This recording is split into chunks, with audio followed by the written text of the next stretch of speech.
This is Severe MMA, and we're alongside, and I'm not using this term lightly anymore, we're along UK MMA star Paddy Pimblett. Only less than 2 weeks out, another big fight on a huge platform. Let's talk about Arosa and Cage Warriors Unplugged. Yeah, it's going to be a big show, innit? Know what I mean?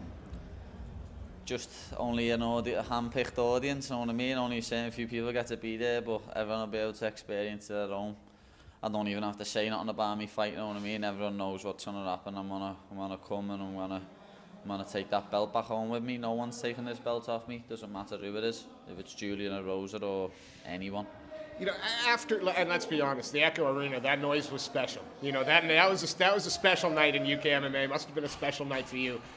It's not that atmosphere can't travel to the studios. Are you gonna miss it a little bit? Of course, know what I mean? I'm gonna miss it, but like I've said, this fight is for me. Next fight, so I'm gonna beat Julian Arosa so that I can defend my title again in the Echo Arena.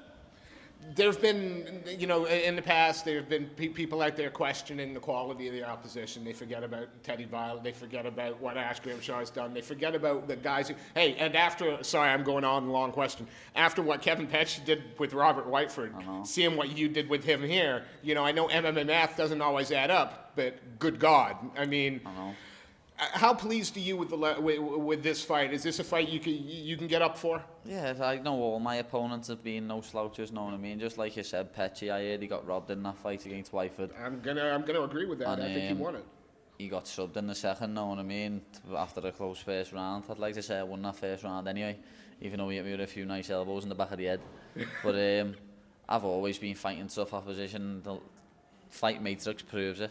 Fight Matrix are the rankings what go off who you've fought and the statistics what goes into it. I'm ranked number 1 on them for the featherweight, higher than Arnold Allen and all your other featherweights in the UFC. So is it about time that the doubters kind of realize that it's more than just you're more than just a mouth with a few wins under your belt? You're actually probably the most wanted outside of the UFC, one of the most highly rated featherweights in the world now. Yeah, I'd like to say I am. I think I am the highest rated featherweight in the world outside the UFC. You know what I mean? There's no one in the UFC that can beat me, never mind outside of it. We don't want to look past an opponent, but surely you said you're taking that belt home because you want to defend it at the Echo Arena again. And we're going to fill the full Echo Arena out, 11,000 people. If you, you know, you hate this question, but if you could handpick the opponent, you know, the guy that's going to make, 1, the best fight for the fans, and 2, put more bums on seats, who's interesting out there at the moment? I don't think it matters who I fight. There's going to be bums on seats anyway.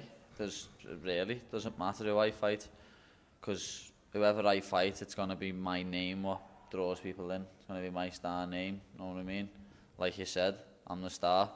I think that's what a few people in this UK MMA don't understand. A few people shout and asking for the fight and then trying to add bargains and demands in when I'm the star, you're not.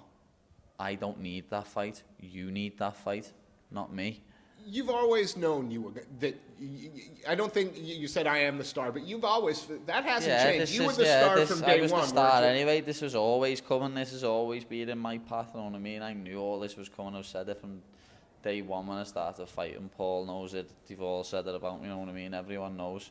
Every teammate, everyone who's ever trained with me, I've got this attitude, and that's just me. You know, a bit of taste of success. It was a couple of weeks ago, I think. Graham Boylan from Cage Warriors took you out for some caviar. Does success taste that good? No, that's rough. That is. I'd rather have some cheese on toast or something. Caviar's nitty. Don't try it. It's not worth the money. Are you sick of the UFC questions now? Yeah, sick of just when I'm like, when are you going to UFC then, lad? What are you doing for the UFC? And Cage Warriors give me a better offer. Know what I mean? Cage Warriors give me more money than the UFC. Give me in my first UFC fight.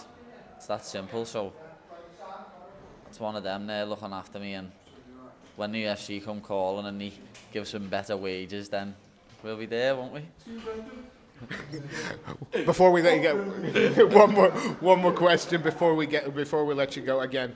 Cage Warriors Unplugged, BT Sports Studios. It's especially, you know, that's a big deal. It's on, you know, one of the biggest nights of MMA in a long time.